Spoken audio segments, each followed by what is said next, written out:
নমস্কার। গল্পস্বল্পর আসরে আপনাদের সবাইকে স্বাগত। আশা করি প্রত্যেকেই ভালো আছেন। আজ আমি আপনাদের সাহিত্যিক শরৎচন্দ্র চট্টোপাধ্যায় লেখা একটি গল্প পাঠ করে শোনাব। গল্পের নাম বোঝা। সাগরপুরে আজ মহা ধুমধাম। রসুন চৌকি আর ঢাকের বাদ্যে গ্রাম সরগরম। সপ্তাহ ধরিয়া যে কি কাণ্ড বাঁধিয়া গিয়াছে তাহা গ্রামের এবং তৎপার্শ্ববর্তী 4-5 ক্রোশের সকল লোক জানে।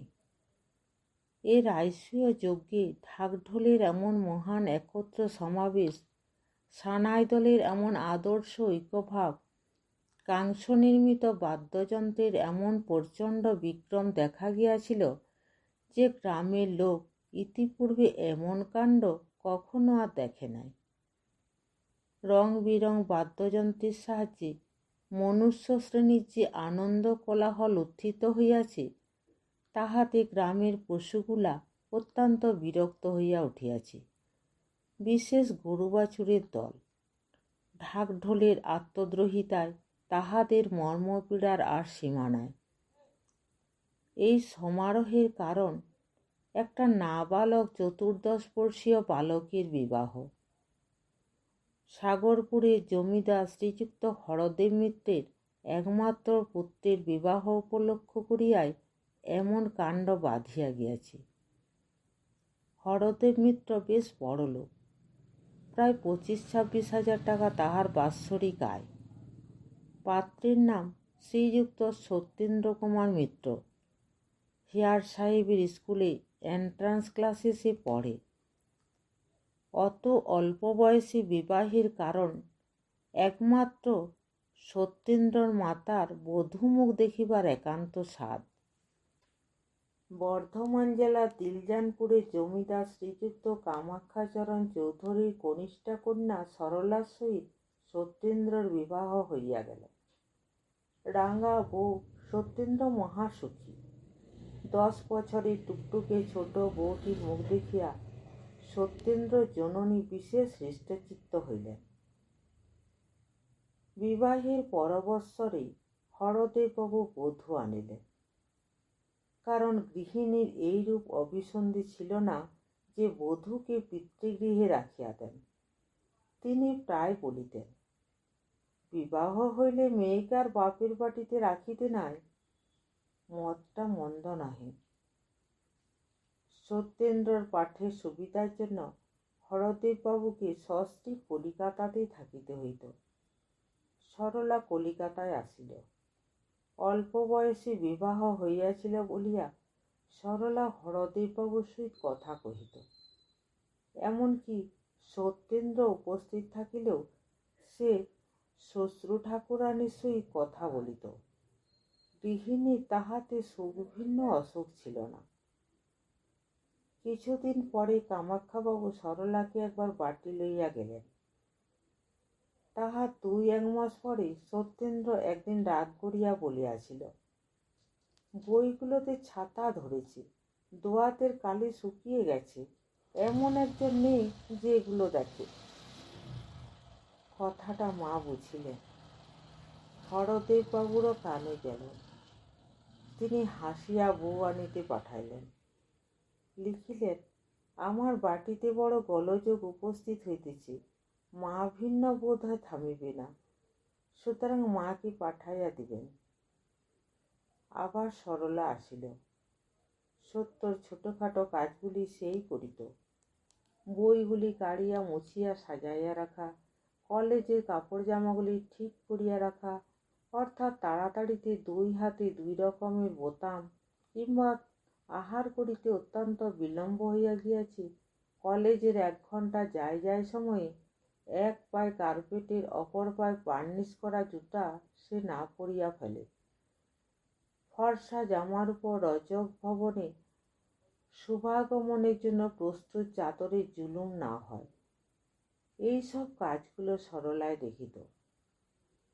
সরলা না থাকিলে এইসব গণ্ডগোল তাহার প্রায়ই ঘটিত।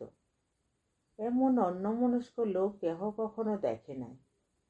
এই সকল কাজ সরলা ভিন্ন অপর কাহারও দ্বারা হইতও না বটে। আর হইলেও সত্যেন্দ্রর পছন্দ হইত না বলিয়াও বটে। কাজগুলি সরলাই করিত। সুশীলা সরলার বড় দিদি, তাহার ছেলের ভাত। সুতরাং কামাক্ষাবাবু দৈহিত্রীর অন্নপ্রাশন উপলক্ষে সরলাকে বাটি লইয়া যাইবার জন্য কলিকাতায় আসিলেন। সরলা ও সত্যেন্দ্রকে যাইবার জন্য বিশেষ অনুরোধ করিয়া পত্র লিখিয়াছি। বিশেষ সরলা প্রায় 3 বৎসর যাবৎ দিলজানপুরে যায় নাই। সত্যেন্দ্র যখন যাইতে সম্মত হইল, তখন কামাক্ষাবাবু পরমানন্দে জামাতা কন্যা লইয়া দেশে আসিলেন। গৃহিণী বহুদিনের পর তাহাদিওকে পাইয়া অত্যন্ত আহ্লাদিত হইলেন। যাহার ছেলের ভাত, সে আসিয়া দুজনকে অনেক কথা শুনাইয়া দিল, অনেক রকমে আপ্যায়িত করিল। শুভ কর্ম নির্বিঘ্নে সমাধা হইয়া যাইবার পর সত্যেন্দ্র বাটি যাইতে চাহিল, কিন্তু গৃহিণী তাহাতে বিশেষ আপত্তি করিলেন। বলিলেন, এতদিন পরে এসেছ, আরো কিছুদিন থাকতে হবে। সরলাও ছাড়িল না। সুতরাং আরও 2-4 দিন থাকিতে সত্যেন্দ্র সম্মত হইল। 2-4 দিন কাটিয়া গেল, তবু সরলা ছাড়িতে চাহে না। কিন্তু না যাইলেও নহে, পড়াশোনার বিশেষ ক্ষতি হয়, পরীক্ষারও অধিক বিলম্বনায়। আসিবার সময় সরলা জিজ্ঞাসা করিল, আমাকে আবার কবে নিয়ে যাবে? সত্যেন্দ্র কহিল, যখন যাবে তখনই। তাহলে আমাকে 10-12 দিন পরেই নিয়ে যেও। সত্যেন্দ্র অতিশয় আহ্লাদিত হইল। সে এতটা ভাবে নাই। তখন অশ্রুজলের মধ্যে সরলা স্বামীকে বিদায় দিয়া হাসিয়া বলিল, দেখো, আমার জন্য যেন ভেবো না, আর রাত্রি পর্যন্ত পড়ে যেন অসুখ না হয়। রাত্রি 10টার অধিক না পড়িবার জন্য সরলা বিশেষ করিয়া মাথার দিব্য দিয়া দিল। কি একটা উদাস পাড়া প্রাণ লইয়া সত্যেন্দ্র সেদিন কলিকাতায় পৌঁছিল। সত্যেন্দ্রনাথ একখানা পুস্তক লইয়া বসিয়াছিল। পুস্তকে পৃষ্ঠার সহিত মনের একটা বিষম দ্বন্দ্বযুদ্ধ চলিয়াছিল। সত্যেন্দ্র গণিয়া দেখিল, সমস্ত দিনে মোটে 26 লাইন পড়া হইয়াছে। দুঃখিত ভাবে সে ভাবিল, বাহ, এইরকম পড়লেই পাস হব। ক্রমে দুঃখ ঈষৎ ক্রোধে পরিণত হইল।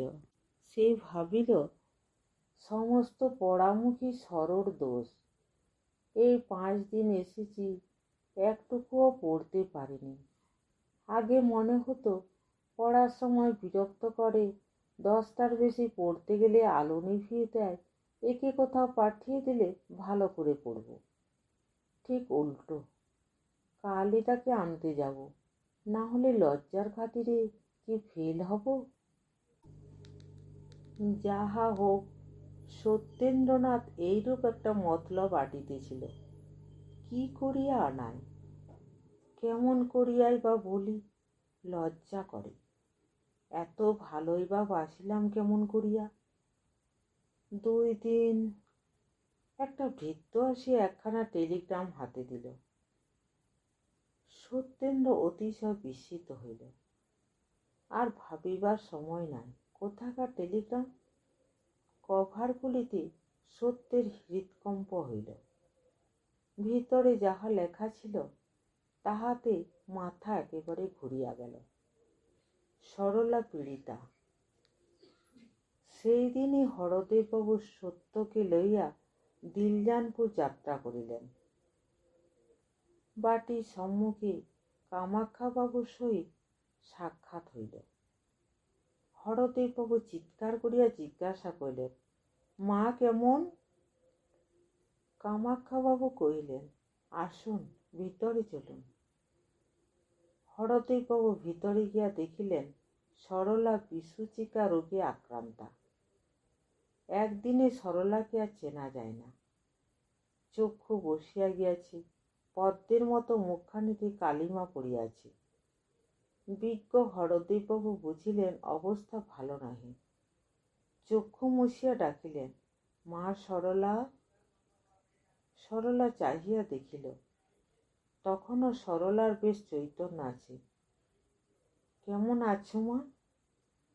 সরলা হাসিয়া বলিল, ভালো আছি তো। দুইজনেই বুঝিল এটা আপোষে মিটমাট হইয়া গেল। সকলে চলিয়া যাইলে সত্যেন্দ্র আসিয়া কাছে বসিল। দারুণ আতঙ্কে কথা বাহির হইল না। তখন জোর করিয়া নীরস ভাঙা গলায় সত্যেন্দ্র ডাকিল, সর। শুষ্ক ভাঙা গলা, ক্ষতি কি? সে চিরপরিচিত স্বর, সে আদরের ডাক, সর। এ কি ভুল হয়? সরলা চাহিল। সে হরদেববাবুকে দেখিয়া পূর্বেই সত্যেন্দ্রর আগমনের অনেকটা অনুমান করিয়াছিল। সরলা স্বামীকে তামাশা করিতে বড় ভালোবাসিত। হাসিয়া বলিল, কি নিতে এসেছ? কথা বসিয়া গিয়াছি। এতক্ষণ কোনোমতে সত্যেন্দ্র চক্ষু জল চাপা দিয়া রাখিয়াছিল। অবস্থা দেখিয়া সে বালির বাঁধ ভাঙিয়া গেল। সত্যেন্দ্র জানিত এ সময় কান্দিতে নাই, কিন্তু পড়া চোখের জলের কি সে বিবেচনা আছে? বেশ ধীরে ধীরে স্বচ্ছন্দে তার একটির পর একটি করিয়া ফোঁটায় নামিতে আরম্ভ করিল। তাহারা যে সরলা রঙে মিশিতেছে, এ অবকাশ তাহাদের কখনো হইয়াছে কি? কখনো হয় নাই। তোমার কিংবা সরলার খাতিরে তাহারা কি এ সুযোগ ছাড়িয়া দিবে? সরলা স্বামীকে কখনো কাঁদিতে দেখে নাই, সেও কাঁদিল। অনেকক্ষণ পরে চক্ষু মুছিয়া সে বলিল, ছি, কাঁদো কেন? পুরুষ মানুষের কি কাঁদতে আছে?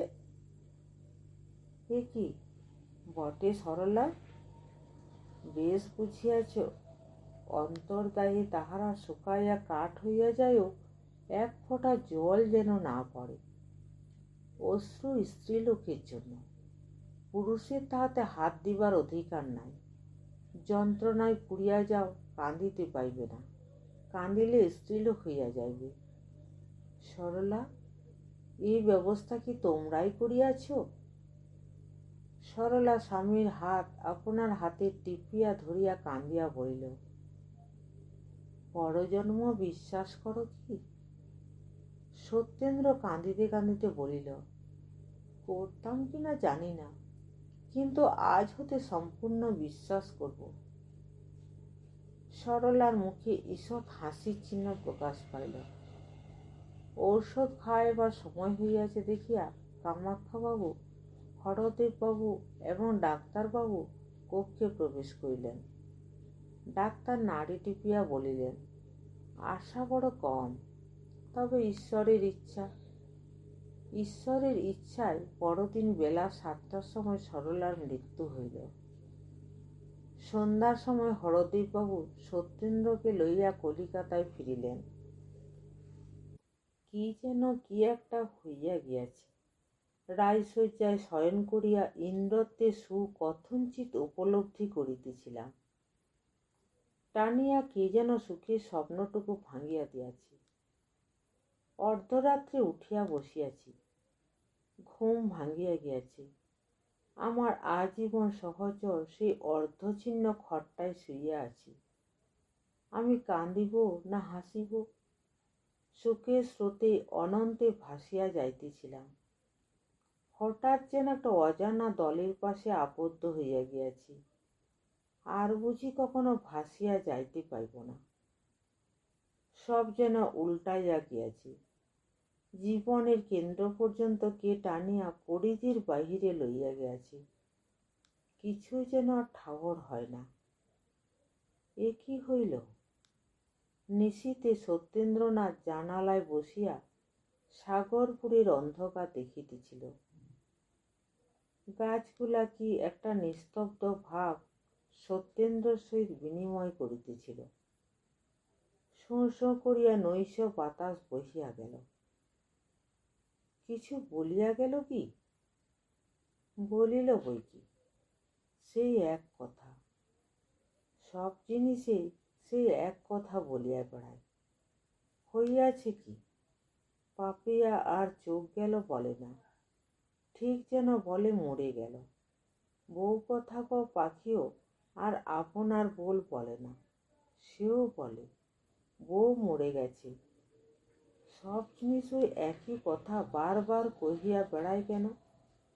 শোঁ শোঁ করিয়া নৈশ বাতাস যেন ওই কথাই কহে, নেই নেই, সে নেই।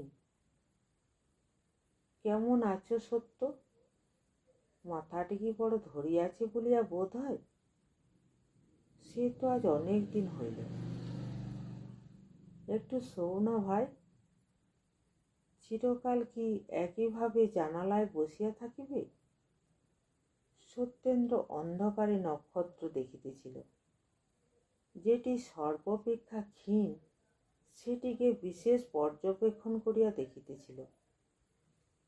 চক্ষু মুদিতে সাহস হয় না, পাছে সেটি হারাইয়া যায়।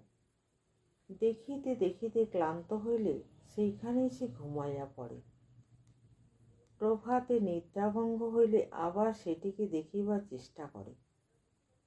আলো ভালো লাগে না, জ্যোৎস্নায় আর আমোদ হয় না। অত ক্ষীণ লোক বিশিষ্ট নক্ষত্র কি আলোকে দেখা যায়? সত্যেন্দ্র এম.এ পরীক্ষায় ফেল হইয়া গিয়াছে। পাশ হইবার ইচ্ছাও আর নাই, উৎসাহ নিভিয়া গিয়াছে। পাশ হরদেববাবু সপরিবারে দেশে চলিয়া আসিয়াছেন। সত্যেন্দ্র বলে সে বাটি হইতেই ভালো পরীক্ষা দিতে পারিবে। শহরের অত গণ্ডগোলে ভালো পড়াশোনা হয় না।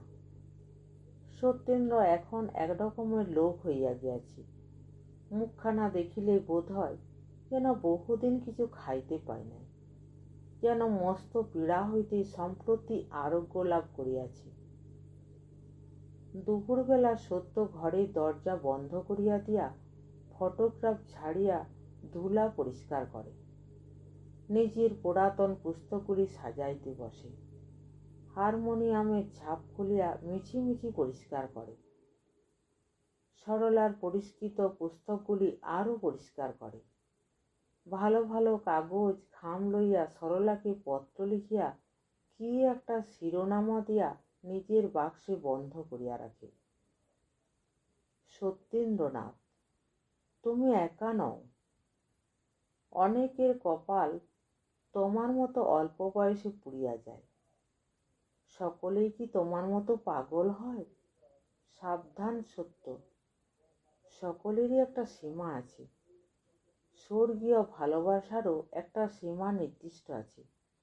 যদি সীমা ছাড়াইয়া যাও কষ্ট পাইবে, কেহ রাখিতে পারিবে না। সত্যেন্দ্র জননী বড় বুদ্ধিমতী। তিনি একদিন স্বামীকে ডাকিয়া বলিলেন, সত্য আমার কি হয়ে গেছে দেখেছ? কর্তা বলিলেন, দেখেছি তো, কিন্তু কি করি? আবার বিবাহ দাও। ভালো বউ হলে সত্য আবার হাসবে, আবার কথা কবে। সেদিন সত্য আহার করিতে বসিলে জননী বলিলেন, আমার একটা কথা শুনবে? কি? তোমাকে আবার বিবাহ করিতে হবে। সত্য হাসিয়া কহিল, এই কথা? তা বুড়ো বয়সে আবার ওসব কেন? মা পূর্ব হইতে অশ্রু সঞ্চিত করিয়াছিলেন, সেগুলি এখন বিনা বাক্যব্যয়ে নামিতে আরম্ভ করিল। মা চক্ষু মুছিয়া বলিলেন, বাবা, এই 21 বছরে কেউ বুড়ো হয় না। কিন্তু সরলার কথা মনে হলে এসব আর মুখে আনতে ইচ্ছা হয় না। কিন্তু আমি আর একা থাকতে পারি না। পরদিন প্রাতে হরদেববাবু সত্যেন্দ্রকে ডাকিয়া ওই কথাই বলিলেন। সত্যেন্দ্র কোনো উত্তর দিল না। হরদেববাবু বুঝিলেন মৌন ভাব সম্মতির লক্ষণ মাত্র। সত্যেন্দ্র ঘরে আসিয়া সরলার ফটোর সম্মুখে দাঁড়াইয়া কহিল, শুনছ সর, আমার বিয়ে হবে। ফটোগ্রাফ কথা কহিতে পারে না, পারিলে কি বলিত? বেশ তো, বলিত কি? সত্যেন্দ্রর এবার কলিকাতায় বিবাহ হইল। শুভদৃষ্টির সময় সত্যেন্দ্র দেখিল মুখখানি বড় সুন্দর, হউক সুন্দর। সে তথাপি ভাবিল তাহার মাথায় একটা বোঝা চাপিল। বিবাহের পর 2 বৎসর নলিনী পিতৃগৃহে রহিল। 3য় বৎসরে সে শ্বশুরভবনে আসিয়াছে। গৃহিণী নূতন বধূ চাঁদপানা মুখ দেখিয়া আবার সরলাকে ভুলিবার চেষ্টা করিলেন, আবার সংসার পাতিবার চেষ্টা করিলেন। রাত্রে যখন দুইজনে পাশাপাশি শুইয়া থাকি, তখন কেহই কাহারও সহিত কথা কহে না। নলিনী ভাবে, কেন এত অযত্ন? সত্য ভাবে, এই কোথাকার কে যে আমার সরোজ জায়গায় শুইয়া থাকে? নূতন বধূ লজ্জায় স্বামীর সহিত কথা কহিতে পারে না। সত্যেন্দ্র ভাবে, কথা কহে না ভালোই। একদিন রাত্রে সত্যেন্দ্রর ঘুম ভাঙিয়া যাইলে সে দেখিল শয্যায় কেহ নাই। ভালো করিয়া চাহিয়া দেখিল কে একজন জানালায় বসিয়া আছে। জানালা খোলা, খোলা পথে জ্যোৎস্নালোক প্রবেশ করিয়াছে। সেই আলোকে সত্যেন্দ্র নলিনীর মুখের কিয়দংশ দেখিতে পাইল। ঘুমের ঘোরে জ্যোৎস্নার আলোকে মুখখানি বড় সুন্দর দেখাইল। কান পাতিয়া সে শুনিল নলিনী কাঁদিতেছে। সত্য ডাকিল, নলিনী। নলিনী চমকিয়া উঠিল। স্বামী আহ্বান করিয়াছেন। অন্য মেয়ে কি করিত জানি না, কিন্তু নলিনী ধীরে ধীরে আসিয়া নিকটে বসিল। সত্যেন্দ্র বলিল, কাঁদছ কেন? কাঁদছ কেন? অশ্রুবেগ দ্বিগুণ মাত্রায় বহিতে লাগিল। তাহার 16 বৎসর বয়সে স্বামীর এই আদরের কথা। অনেকক্ষণ চাপিয়া চাপিয়া কাঁদিয়া চোখ মুছিয়া ধীরে ধীরে সে বলিল, তুমি আমাকে দেখতে পারো না কেন? কি জানি কেন। সত্যর বড় কান্না আসিতেছিল। তাহা রোধ করিয়া সে বলিল, দেখতে পারি না তোমাকে কে বললে? তবে যত্ন করতে পারি না। নলিনী নিরুত্তরে সকল কথা শুনিতে লাগিল।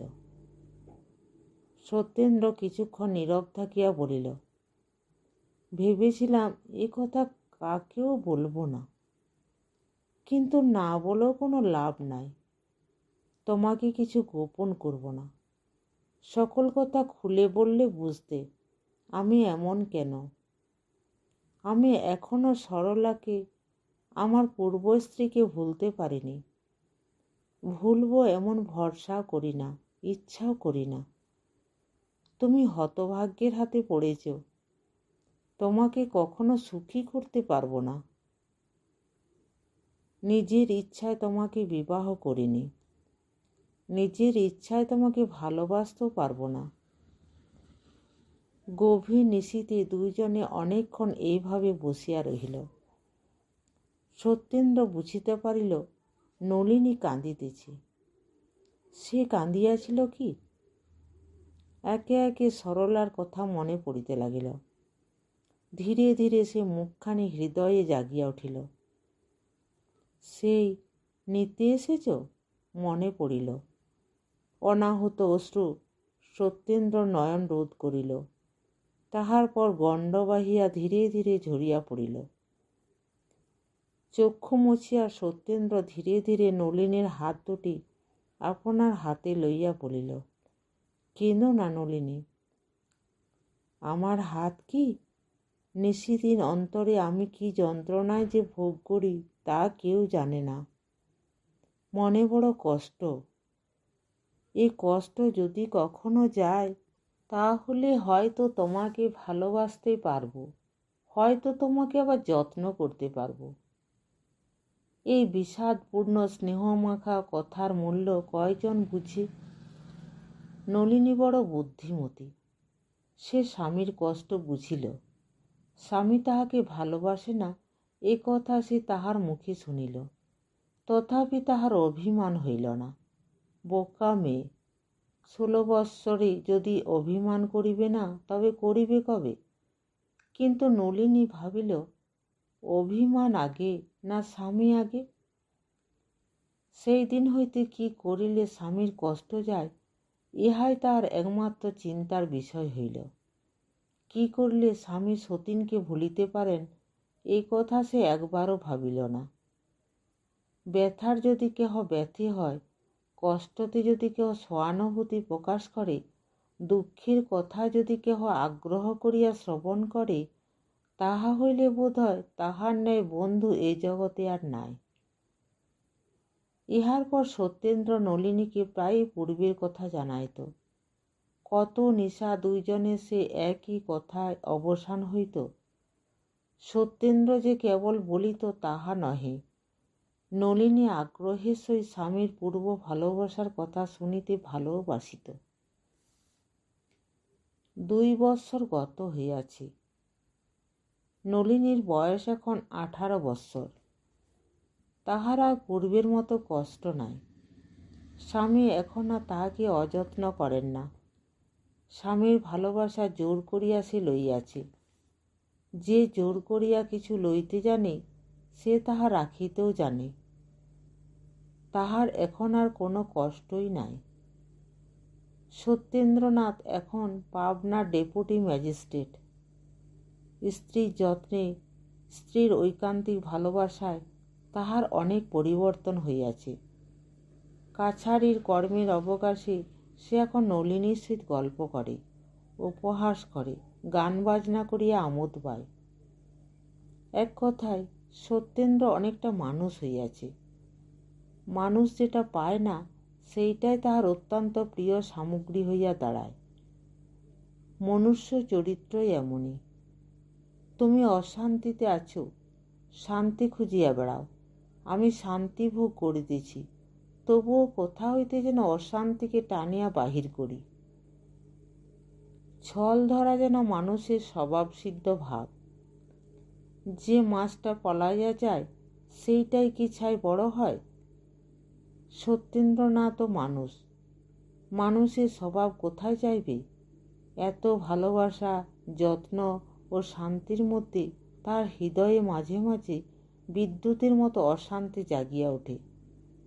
নিমিষের মধ্যে মনের মাঝে বৈদ্যুতিক ক্রিয়ার মতো যে বিপ্লব বাঁধিয়া যায়, তাহা সামলাইয়া লইতে নলিনীর অনেক পরিশ্রমের প্রয়োজন হয়। মাঝে মাঝে তাহার মনে হয় বুঝি আর সে সামলাইতে পারিবে না। এতদিনের চেষ্টা, যত্ন, অধ্যাবসায় সমস্তই বুঝি বিফল হইয়া যাইবে। নলিনীর এতটুকু ত্রুটি দেখিলে সত্যেন্দ্র ভাবে, সরলা থাকিলে বোধ হয় এমনটি হইত না। হইত কিনা ভগবান জানেন, হয়তো হইত না, হয়তো ইহা অপেক্ষা চতুর্গুণ হইত। কিন্তু তাহাতে কি? সে মৎস্য যে পলাইয়া গিয়াছে, সত্যেন্দ্র এখনো সরলাকে ভুলিতে পারে নাই। কাছারি হইতে আসিয়া যদি নলিনীকে সে না দেখিতে পায়, অমনি মনে করে কিসে আর কিসে। নলিনী বড় বুদ্ধিমতী। সে সর্বদা স্বামীর নিকটে থাকে, কারণ সে জানিত এখনও তিনি সরলাকে ভুলেন নাই। একেবারে ভুলিয়া যান এই ইচ্ছা নলিনীর কখনো মনে হয় না। তবে অনর্থক মনে করিয়া কষ্ট না পান এই জন্যই সে সর্বদা কাছে থাকিত, যত্ন করিত। নাই ভুলুন, কিন্তু তাহাকে তো অযত্ন করেন না, ইহাই নলিনীর ঢের। গোপীকান্ত রায় পাবনার একজন সম্ভ্রান্ত উকিল। কলকাতায় তাহার বাটি নলিনীদের বাটির কাছে। কি একটা সম্বন্ধ থাকায় নলিনী তাহাকে কাকা বলিয়া ডাকে। রায়খুড়িমা প্রায় প্রত্যহ সত্যেন্দ্রর বাটি বেড়াইতে আসেন। গোপীবাবুও প্রায় আসেন। গ্রাম সম্পর্কে খুড়শ্বশুরকে সত্যেন্দ্রনাথ অতিশয় মান্য করে। সত্যেন্দ্রর বাসা তাহার বাটি হইতে দূরে হইলেও উভয় পরিবারে বেশ মেলামেশি হইয়া গিয়াছে। নলিনীও মধ্যে মধ্যে কাকার বাড়ি বেড়াইতে যায়, কারণ একে কাকার বাড়ি, তাহাতে গোপীবাবুর কন্যা হেমার সহিত তাহার বড় ভাব। বাল্যকালের সখী, কেহ তাহাকে ছাড়িতে চাহে না। সেদিন তখন 12টা বাজিয়া গিয়াছে। সত্যেন্দ্র কাছারি চলিয়া গিয়াছে, কোনো কর্ম নাই। নলিনী ছবি আঁকিতে বসিল, কিন্তু তৎক্ষণাৎ গড়গড় করিয়া একখানা গাড়ি ডেপুটিবাবুর বাড়ির সম্মুখে আসিয়া লাগিল। কে আসিল? হেম বুঝি? আর ভাবিতে হইল না। বিষম কোলাহল করিতে করিতে হেমাঙ্গিনী আসিয়া উপস্থিত হইল।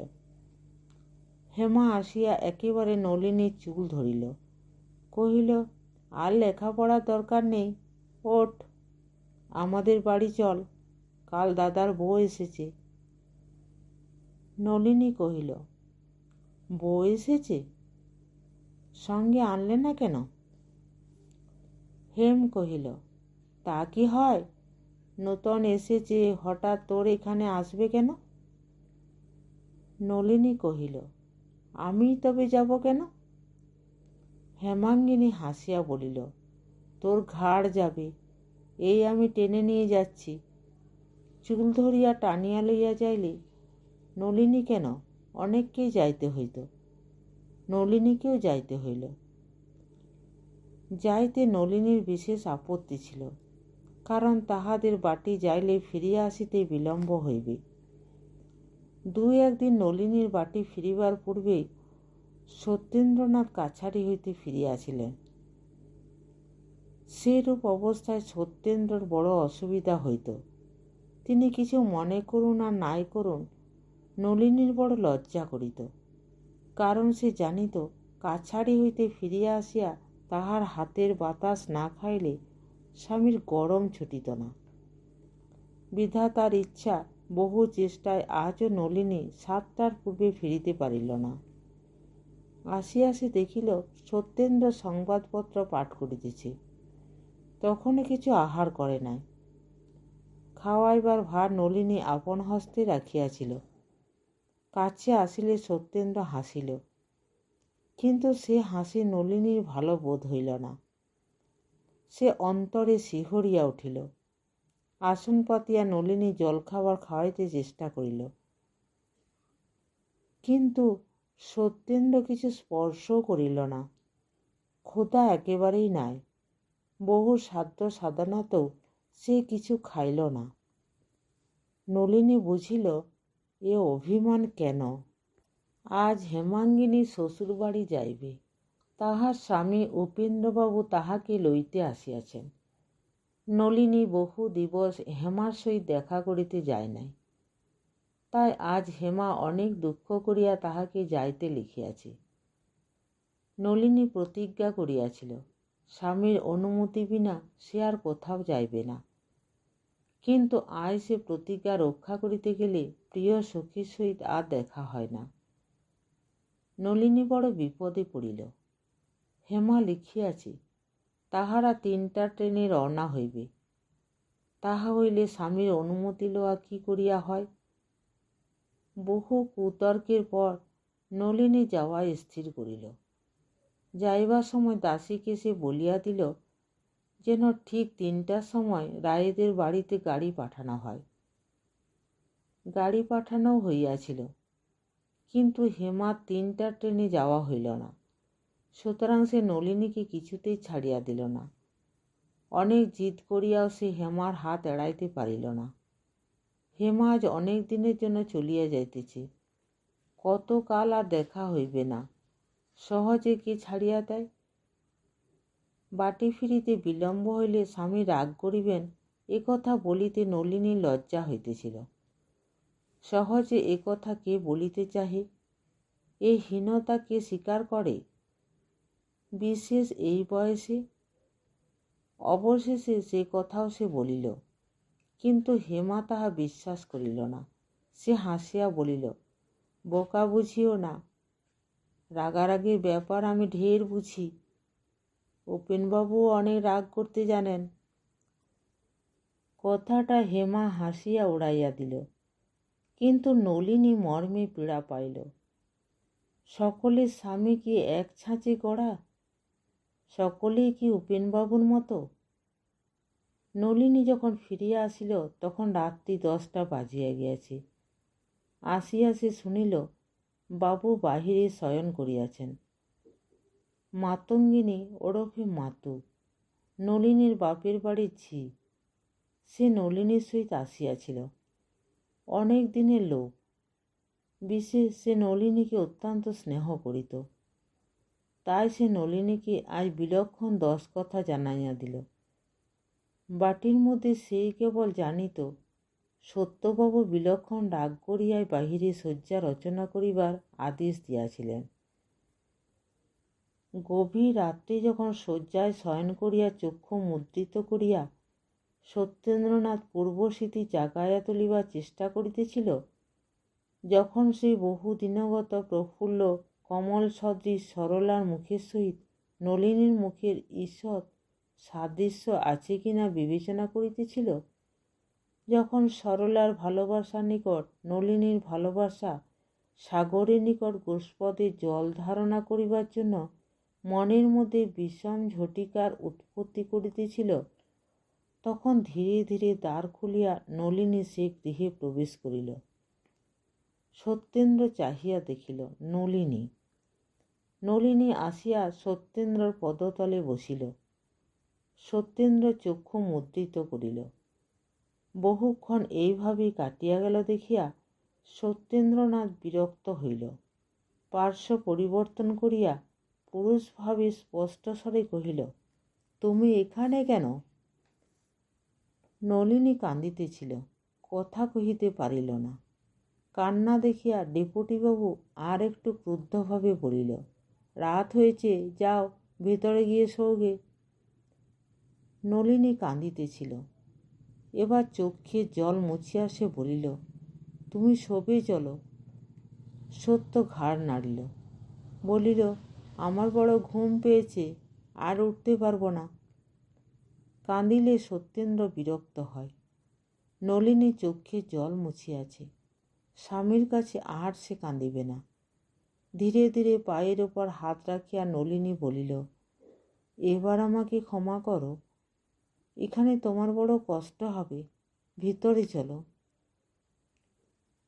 সত্যেন্দ্র আর ভিতরে যাইবে না প্রতিজ্ঞা করিয়াছে। সে বলিল, কষ্টের কথা এত রাত্রে আর ভেবে কাজ নাই, তুমি শোগে, আমিও ঘুমোই। নলিনী সত্যেন্দ্রকে চিনিত। সমস্ত রাত্রি সে আপনার ঘরে বসিয়া কাঁদিয়া কাটাইল। বলি, ও হেমাঙ্গিনী, একবার দেখিয়া গেলে না?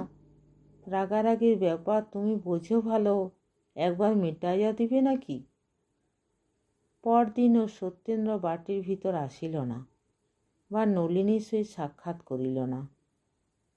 নলিনীর একখানা পত্র মাতু সত্যেন্দ্রর হাতে দিয়াছিল। সে সেখানা না পড়িয়াই মাতঙ্গিনীর সম্মুখে ছিঁড়িয়া ফেলিয়া দিয়া বলিল, এসব আর এনো না।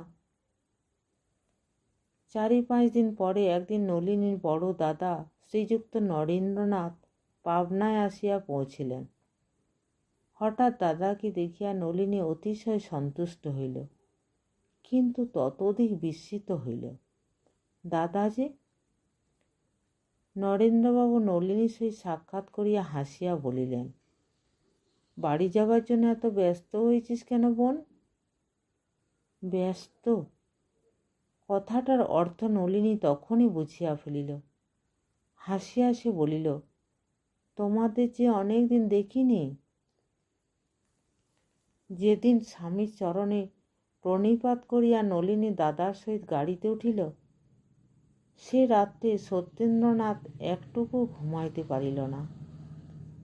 সমস্ত রাত্রি ধরিয়া সত্যেন্দ্র ভাবিতেছিল, এতটা না করিলেও চলিতে পারিত।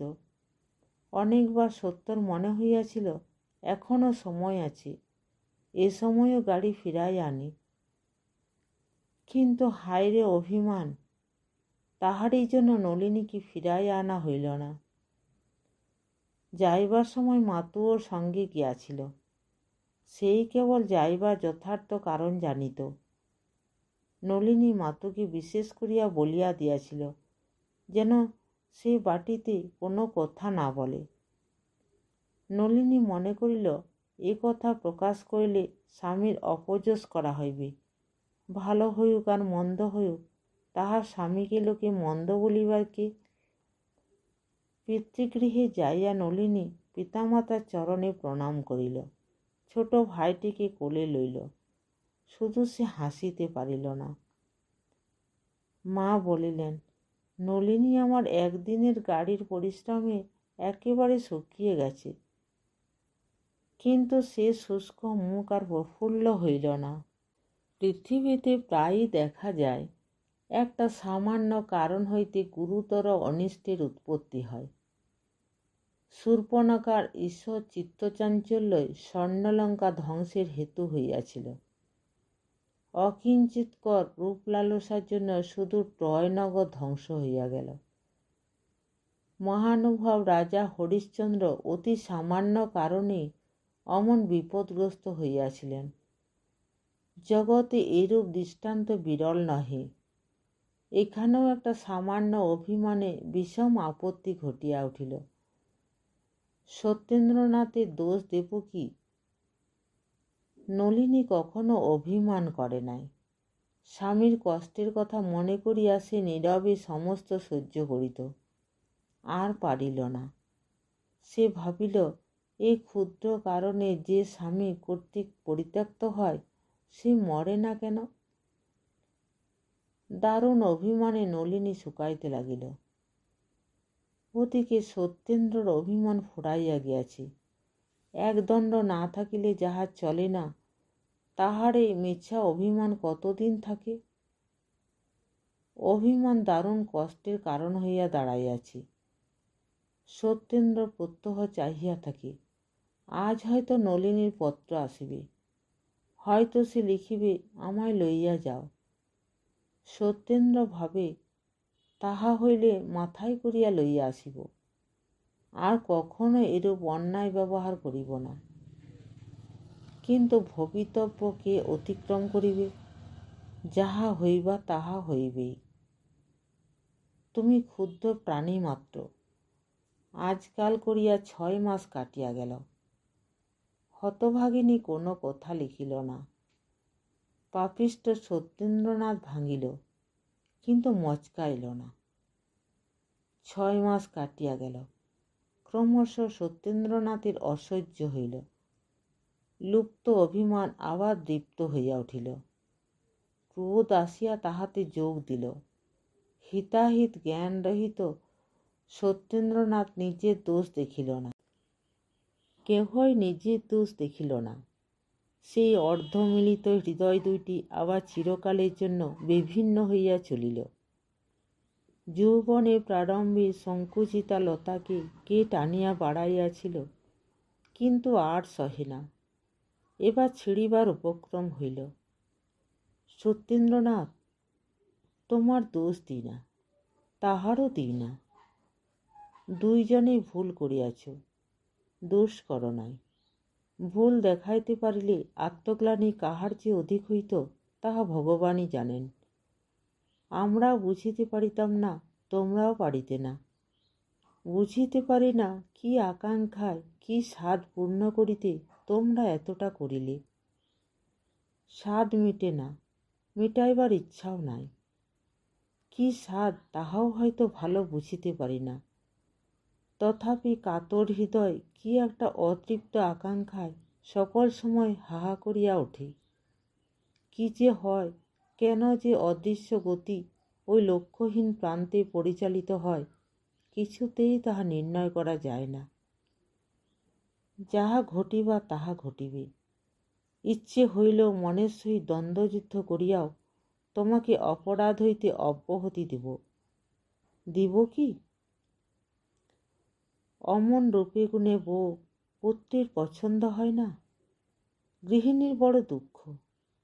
অমন চাঁদপানা বউ লইয়া ঘর করিতে পারিলেন না ভাবিয়া গৃহিণী অত্যন্ত বিমর্ষ হইয়া আছেন। জননী শত চেষ্টাতেও পুত্রের মত ফিরিল না। এখন আর উপায় কি? ছেলেটি যদি পছন্দ হইল না, তখন কিসের বউ? ছেলের আদরেই তো বউয়ের আদর। আর আমারই বা হাত কি? নিজে দেখিয়া শুনিয়া বিবাহ করিলে আমি কি আটকাইতে পারি? ইত্যাদি মৃদু বচন আওড়াতে আওড়াতে অভ্যাস অনুসারে গৃহিণী বরণডালা সাজাইতে বসিলেন। 2 বৎসর পূর্বে হরদেববাবুর মৃত্যু হইয়াছিল। সে কথা স্মরণ হইল, চক্ষে জল আসিল। আবার নলিনীর কথা মনে পড়িল। জল বেগ আরও বর্ধিত হইল। কি জানি কেমন বউ আসিবে? কর্তা বাঁচিয়া থাকিলে বোধ হয় পড়া কপালের এই দুরবস্থা দেখিতে হইত না। সত্যেন্দ্র বিবাহ করিয়া আসিল। মা বউ বরণ করিয়া ঘরে তুলিলেন। আবার পোড়া চোখে জল আসিল। জল মুছিতে মুছিতে তিনি বলিলেন, চোখে কি পড়েছে, কেবল জল আসছে। গিরিবালা বড় মুখ ফোড়। বিশেষ নলিনীর সহিত তাহার বেহান পাতানো ছিল। সে বলিয়া ফেলিল, এই বয়সে 3 বার, আরও কতবার চোখে কি পড়বে কি জানি। কথাটা গৃহিণী শুনিলেন, সত্যরও কানে গেল। কাল সাদের ফুলশয্যা, কোথা হইতে একটা ভারী জমকালো রকম তত্ত্ব আসিয়াছে। বরকনের ঢাকাই শাড়ি, ধুতি, চাদর ইত্যাদি বড় সুন্দর রকমের। কনের বারাণসী চেলিখানির মতো সুন্দর চেলি গ্রামে ইতিপূর্বে কেহ দেখে নাই। সকলেই জিজ্ঞাসা করিতেছে, কোথাকার তত্ত্ব? একবার ঢোক গিলিয়া বলিতেছেন, সত্তর কে একজন বন্ধু পাঠিয়েছে। গৃহিণী চক্ষে জল চাপিয়া, যথার্থ সংবাদ চাপিয়া, হাসি কান্না মিশ্রিত মুখে তত্ত্বের মিষ্টান্নাদি বন্টন করিলেন। সকলে যে যাহার ভাগ লইয়া চলিয়া গেল। যাইবার সময় রাজবালা বলিল, বেশ তত্ত্ব করেছে। নৃত্যকালী বলিল, তার হবে না? বড়লোক তত্ত্ব পাঠালে এমনই পাঠায়। ক্রমশ এ কথা চাপা পড়িল। তখন যোগমায়া বলিল, আচ্ছা, আবার বিয়ে করলে কেন? জ্ঞানদা কহিল, কি জানি বোন, অমন রূপে গুণে বউ, কে জানে, ওসব বোঝা যায় না। রামমণি জাতিতে রাপিতের কন্যা, তবে অবস্থা ভালো, দেখিতেও মন্দ নহে। এই নাকটি সামনে চাপা মাত্র। কোনো কোনো পরশ্রীকাতর লোক তাহার চক্ষেরও দোষ দিত, বলিত হাতির চোখের চেয়েও ছোট। যাক, এই নিন্দাবাদে আমাদের প্রয়োজন নাই। রামমণি একটু হাসিয়া বলিল, তোমাদের ঘটে যদি বুদ্ধি থাকতো তাহলে কি আর ও কথা বলো? ছুরি সদা সর্বদা যে ফিকফিক করে হেসে কথা বলতো, তাতেই আমার সন্দেহ হয়েছিল। স্বভাব চরিত্র মন্দ, না হলে চাকরির স্থান থেকে তাড়িয়ে দেয়, আবার বিয়ে করে। মুখে কিছু না বলিলেও কথাটা অনেকের মতের সহিত মিলিল। ইহা 2-1 দিন পরে গ্রামের প্রায় সকলেই জানিল যে রামমণি জমিদারের বাটির গূঢ় রহস্য ভেদ করিয়াছে। নাপিতের মেয়ে না হইলে এত বুদ্ধি কি বামুন কায়েতের মেয়ের হয়? কথাটা অনেকে স্বীকার করিল। এবার গৃহিণীর পালা। এ কথা যখন তার কানে গেল, তিনি ঘরের কপাট বন্ধ করিয়া একেবারে ঘুমে লুটাইয়া পড়িলেন। আমার নলিনী কুলোটা। কি জানি কেন গৃহিণী সরলা অপেক্ষা নলিনীকে অধিক ভালোবাসিয়াছিলেন। জন্মের মতো সেই নলিনীর কপাল ভাঙিয়া গিয়াছে। গৃহিণী মনে মনে ভাবিলেন, সত্য হয় ভালোই, না হয় আমি নলিনীকে লইয়া কাশিবাসী হইব। পোড়া কপালে এ জন্মের মতো সব স্বাদই তো মিটিয়াছে। তখন তিনি দ্বার খুলিয়া মাতুকে ডাকিয়া আনিয়া আবার দ্বার বন্ধ করিলেন। মাতুই তত্ত্ব লইয়া আসিয়াছিল। দুইজনের চক্ষু জলের বহু বিনিময় হইল। কেমন করিয়া নলিনী সোনার বর্ণ কালী হইয়াছে, কি অপরাধে সত্যেন্দ্র তাহাকে পায়ে ঠেলিয়াছে, কত কাতর বচনে সে ঠাকুরানীকে প্রণাম জানাইয়াছে ইত্যাদি বিবরণ মাতঙ্গিনী বেশ করিয়া বিনাইয়া বিনাইয়া চক্ষু মুছিতে মুছিতে গৃহিণীকে শুনাইল। শুনিতে শুনিতে গৃহিণীর পূর্ব স্নেহ শতগুণ বর্ধিত হইয়া উঠিল। পুত্রের উপর দারুণ অভিমান জন্মিল। মনে মনে তিনি ভাবলেন, আমি কি সত্যর কেউ নহি? সকল কথায় কি আমার উপেক্ষার যোগ্য? আমার কি একটা কথাও থাকিবে না? আমি আবার নলিনীকে গৃহে আনিব। অমন লক্ষ্মীর কি এ দশা করিতে আছে? সেই দিন সন্ধ্যার সময় জননী পুত্রকে ডাকিয়া বলিলেন, নলিনীকে নিয়ে এসো। পুত্র ঘাড় নাড়িয়া বলিল, না। জননী কান্দিয়া ফেলিলেন। বলিলেন, ওরে, আমার নলিনীর নামে গ্রামময় কলঙ্ক রটছে যে, তুই তার স্বামী, তার মান রাখবি নি? কিসের কলঙ্ক? অমন করে তাড়িয়ে দিয়ে আর একটা বিয়ে করলে আমি কার মুখ বন্ধ করব? মুখ বন্ধ করে কি হবে? তবু আনবি নি? না। জননী অতিশয় ক্রুদ্ধা হইলেন। কিরূপ ক্রুদ্ধা হইতে হইবে এবং তখন কি কথা বলিতে হইবে তাহা তিনি পূর্ব হইতে স্থির করিয়া আসিয়াছিলেন। সুতরাং কিছু ভাবিতে হইল না। বলিলেন, তবে কালই আমাকে কাশী পাঠিয়ে দাও। আমি এখানে একদণ্ডও আর থাকতে চাই না। সত্য আর সে সত্য নাই। সরলার আদরের ধন, ক্রীড়ার দ্রব্য, শখের জিনিস, অন্যমনস্ক, উচ্চমনা, সরল হৃদয় প্রফুল্লবদন স্বামী নলিনীর বহু যত্নের বহু ক্লেশের মনের মতো সত্যেন্দ্রনাথ আর নাই। সেও বুকে পাষাণ চাপাইয়াছে। লজ্জা সরম হিতাহিত জ্ঞান সকলই হারাইয়াছে। সে অনায়াসে বলিল, তোমার যেখানে ইচ্ছা হয় যাও, আমি আর কাকেও আনতে পারবো না। সত্যর মুখে একথা শুনিবেন মা তাহা স্বপ্নেও ভাবেন নাই। কাঁদিতে কাঁদিতে চলিয়া গেলেন। যাইবার সময় একবার বলিলেন, বউ আমার কুলোটা নয়, তা বেশ যেন। গ্রামের লোকে যা ইচ্ছে হয় বলে, কিন্তু আমি কখনো তা বিশ্বাস করব না। পরদিন পিসিমার সত্যেন্দ্রকে ডাকিয়া বলিলেন, তোমার এক বন্ধু তোমাকে তত্ত্ব করেছে, দেখেছ কি? সত্য ঘাড় নাড়িল। বলিল, না। কে বন্ধু? জানি না। বসো, কাপড়গুলো নিয়ে আসি। অল্পক্ষণ পরে পিসিমা এক তাড়া কাপড় লইয়া আসিলেন। সত্য দেখিল বেশ মূল্যবান বস্ত্র। সে বিস্মিত হইল। কোন বন্ধু পাঠাইয়াছে?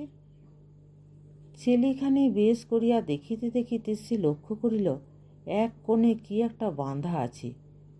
খুলিয়া দেখিল একখানা ক্ষুদ্র পত্র। হস্তাক্ষর দেখিয়া সত্যেন্দ্রর মাথা ঝাঁত করিয়া উঠিল। লেখা আছে, ভগিনী স্নেহের উপহার প্রত্যাখ্যান করিতে নাই।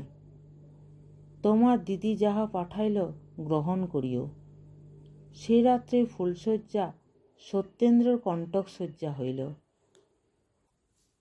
যুবার অভিমান কোনো বালককে দেখিয়াছ কি? সত্যেন্দ্রর ন্যায় অভিমান করিয়া এতটা অনর্থপাত করিতে কোনো বালককে দেখিয়াছ কি? ছেলেবেলায় পুস্তক লইয়া খেলা করিতাম বলিয়া পিতার নিকট শাস্তি ভোগ করিয়াছি। সত্যেন্দ্রনাথ, তুমি হৃদয় লইয়া খেলা করিয়াছ, শাস্তি পাইবে, ভয় হয় কি? তোমরা যুবা, সমস্ত সংসারটাই তোমাদের সুখের নিকেতন। কিন্তু বলো দেখি, তোমাদের কাহারও কি এমন একটা সময় আসে নাই যখন প্রাণটা বাস্তবিকই ভারবোধ হইয়াছে? যখন জীবনের প্রত্যেক গ্রন্থিগুলি শ্লথ হইয়া ক্লান্তভাবে ঢলিয়া পড়িবার উপক্রম করিয়াছে? না হইয়া থাকে একবার সত্যেন্দ্রনাথকে দেখো। ঘৃণা করিতে ইচ্ছা হয়, স্বচ্ছন্দে ঘৃণা করো, ঘৃণা করো, সহানুভূতি প্রকাশ করিও না। ঘৃণা করো, কিছু বলিবে না, দয়া করিও না, মরিয়া যাইবে। পাপী যদি মরিয়া যায়, প্রায়শ্চিত্ত ভোগ করিবে কে? সত্যেন্দ্র শ্রান্ত জীবনে প্রত্যেক দিন এক একটা দুঃসহ বোঝা লইয়া আসে। সমস্ত দিন ছটফট করিয়াও যেন সে বোঝা নামাইতে পারে না। সত্যেন্দ্রের মাঝে মাঝে বোধ হয় যেন তাহার অতীত জীবন সমস্ত বিস্মৃত হইয়া গিয়াছে। শুধু কিছুতেই ভুলিতে পারে না তাহার স্বাদের নলিনী পাবনায় চরিত্রহীনা হইয়াছিল, তাই সে তাহার স্বামী কর্তৃক পরিত্যক্ত হইয়াছে।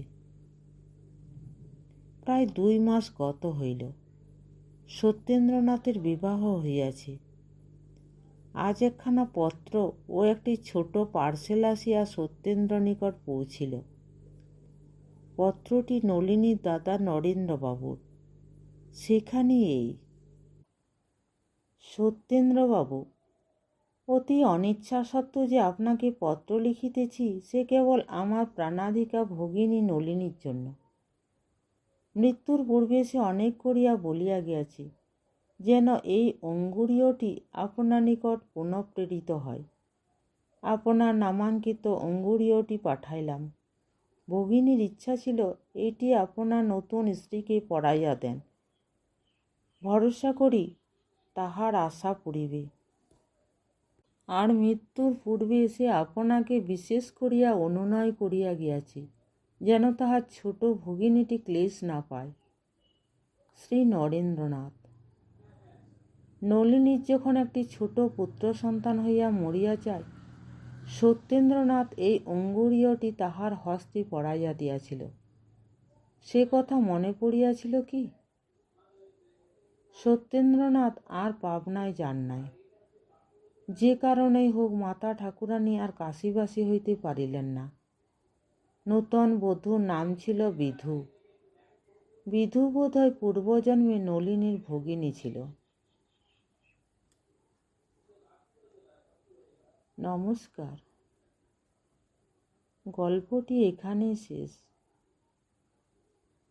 আপনাদের সহযোগিতা এবং ভালোবাসা আমার খুবই প্রয়োজন। গল্পটি ভালো লেগে থাকলে চ্যানেলটিকে লাইক, শেয়ার এবং সাবস্ক্রাইব